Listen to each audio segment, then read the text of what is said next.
Hello, all you Gare Bears above and beyond and outside in the universe, and welcome to another edition of the Gare Bear Review.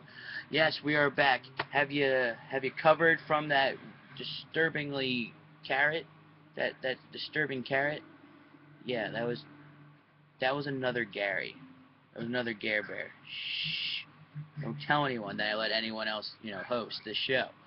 Sometimes I like carrots, all right? Gets my brain. Who doesn't love carrots? Especially carrot onesies. But yes, welcome to another edition of the Gare Bear Review, and we're going to go over Into the Storm. Yes, I've been actually looking forward to this one for a really long time.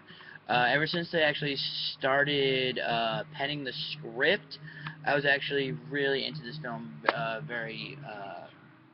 from pretty much, I wouldn't say from the beginning, but pretty much from there. It's actually filled with not a lot of people that you may know, probably maybe four maybe. I mean, you have John Reap, who you've definitely seen before. You've seen him on Rodney a couple times. He's from Harold and Kumar and Guantanamo Bay, Eastbound and Down. He's been around, so you've definitely seen him before. And then you have some of the main characters.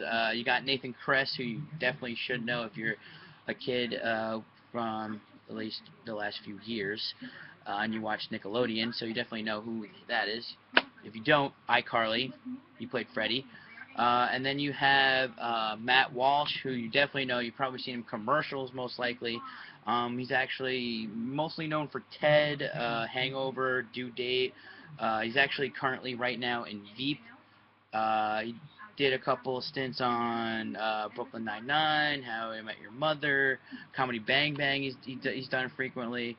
So again, he's been around. Parks and Recreation, that was a fun episode.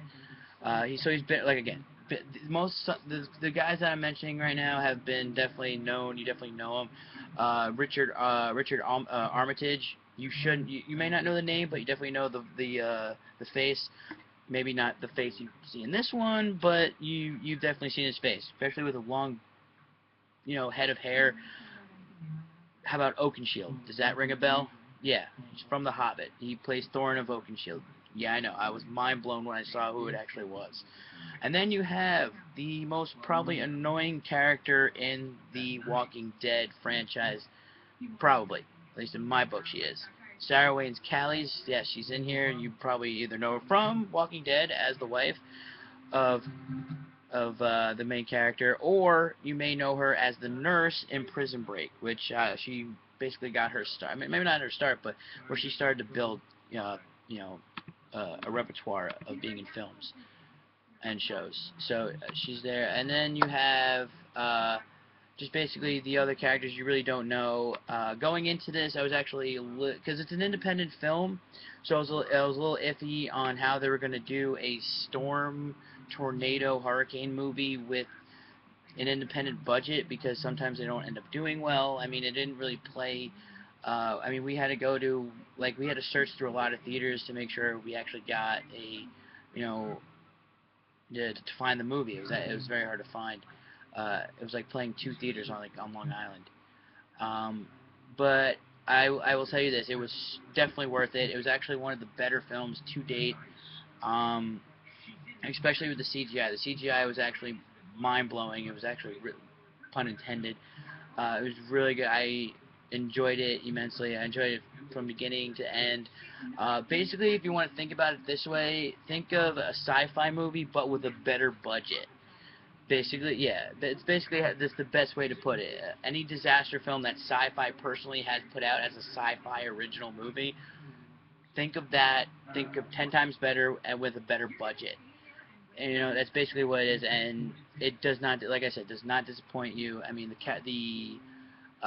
characters were done well, although they were acted okay. They were a little iffy at points, but and it also, you've probably heard me say this probably about a million times, but it needed so much character development. It wasn't even funny. It didn't it suffered I wouldn't say particularly a lot, but it suffered a decent amount of our time and trying to figure out shit. The the big problem was that there was, according to the movie, according to the film, there was a fight. in within a family. Apparently, their mother died, which is part of the story. Their mother died, and one of the kids hasn't been himself lately, and you know you know he's against he's against his father. It's common stuff, but you build to that. You don't like fucking like point blank put shit in the dialogue to make it fit into one small movie. I get you're on a budget. I get you're on a time frame, but you gotta make it work for the audience. If you're not gonna make it work for the audience, we're gonna tell people that it's gonna suck, and people aren't going to see it, and then you lose out. That is the problem. You need character development.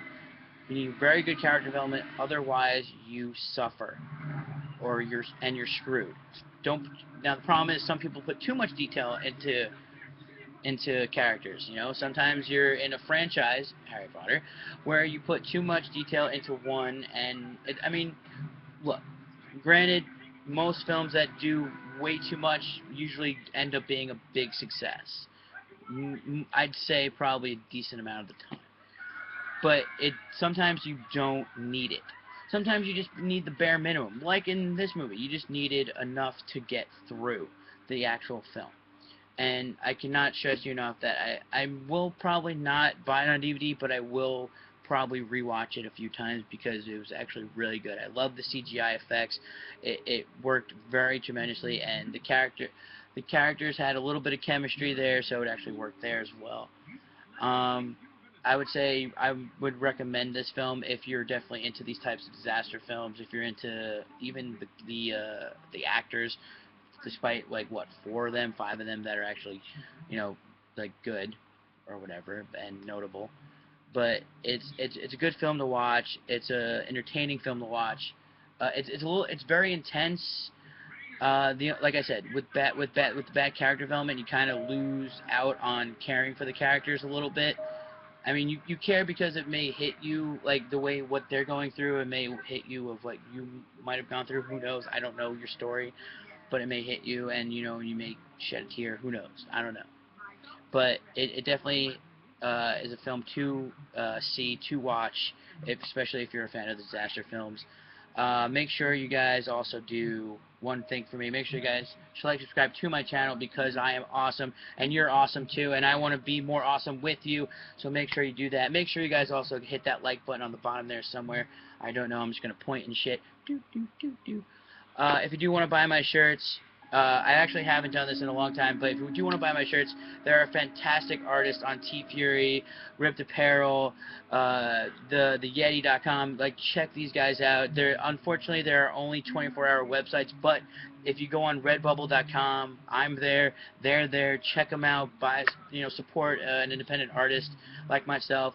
It is a fantastic way to show your awesomeness and your nerdiness, as you can clearly see. Make sure you guys do that as well. Make sure you also stay tuned for our next adventure as we go down to go up and up to go down, because as above,